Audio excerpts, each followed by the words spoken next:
Hey everybody, welcome to another lesson of learning Japanese, and today we are going to cover something called final particles. And the two final particles that we are going to cover in today's video are the particles ne and yo, and those are of course single hiragana, or they don't have to be hiragana, but these are single characters that you add at the end of the sentence to express a certain nuance in your sentence. So if you've indulged in enough Japanese pop culture or just Japanese culture in general, you may be familiar with a lot of stylistic endings to sentences that particular characters of shows or something will use to express their individuality. This is kind of like that, but these two particles, ne and yo, have an explicit implication to what they're trying to say, and they're not just a way to make your speech sound unique. So first we'll start with the particle ne, and this particle is used at the end of the sentence and it's said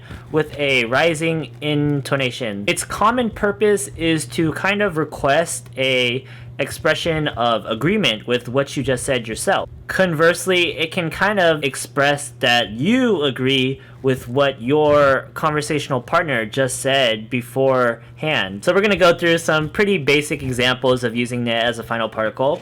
For the first example, we have Ashta wa shiken ne, and what does that mean? Well, we're going to break it down like always. Ashta is tomorrow.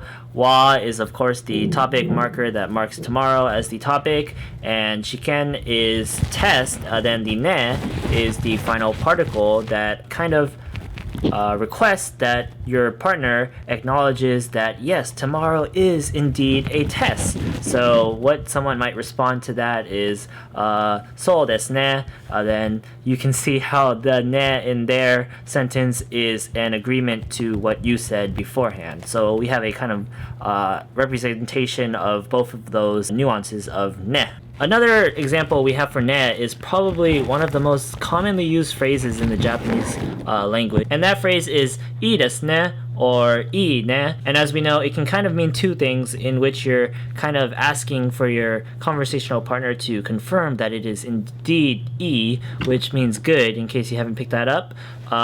So you're asking, "Hey, this is good, isn't it?" Or it could mean that, oh yes, that is good. So, いいですね. Next, we have the final particle, yo. It's good to not confuse this with how people use yo at the end of a sentence in English, because it is completely different in that yo as a final particle in Japanese is a way to kind of exclaim that you've not exclaim, but proclaim that you've provided new information to your partner. So we have one example that should be pretty descriptive of this. So say you're outside in Japan and you're trying to find a convenience store like 7-Eleven or something like that to get, I don't know, a Slurpee or bento or something like that, and you can't find one. What the heck? Where is it? Then you bump into your, I don't know, friend who also lives in Japan for some reason. Forget the weird context of this. And then you tell him, Doko de mo konbini o mitsukeraremasendeshita deshita. And breaking that down, that means I couldn't find a convenience store anywhere that I looked. We'll break down the sentence bit by bit just to be safe. Doko demo is basically anywhere. Konbini is convenience store. O is the direct object marker, and mitsukeru is to find. So mitsukeraremasendeshita deshita is to not be able to find, and that is a pretty complex conjugation of the word. It combines multiple conjugations of verbs, and you don't have to worry about the meaning or the process of doing that in this video, because it's covered in another one, or it will be covered in another one. So I couldn't find a convenience store anywhere I looked. Then here's where yo will come in, because the friend that you're telling that to will offer you, not offer, but indulge you with a new tidbit of information so that you can find the convenience store next time, or not even next time, immediately after he says where it is, maybe. So what he'll say is, Jitsuwa konbini wa asoko ga aru yo. And what does that mean? He's saying, actually, there is a convenience store right over there. We'll break down the sentence again. So Jitsuwa means Actually, konbini, like I said earlier, means convenience store. Asoko is a directional word that means a place over there, away from me and away from you as well. So away from both of us, distant from both of us. Then, of course, yo is the particle that implies that, hey, this is new information that I just told you. So I don't know. That's what would solve your problem, basically. So there we go. That's how we use yo to imply, or maybe not imply, but explicitly state that new information has been offered to the person.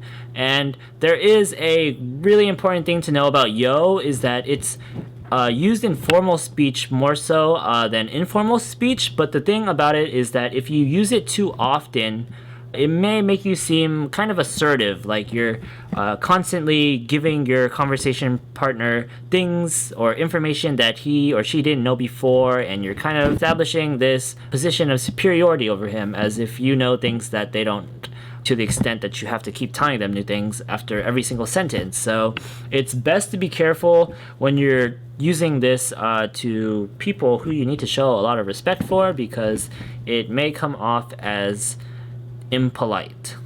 So there we go. That is yo, and we did ne. So those are the two final particles that we'll cover in this video, yo and ne.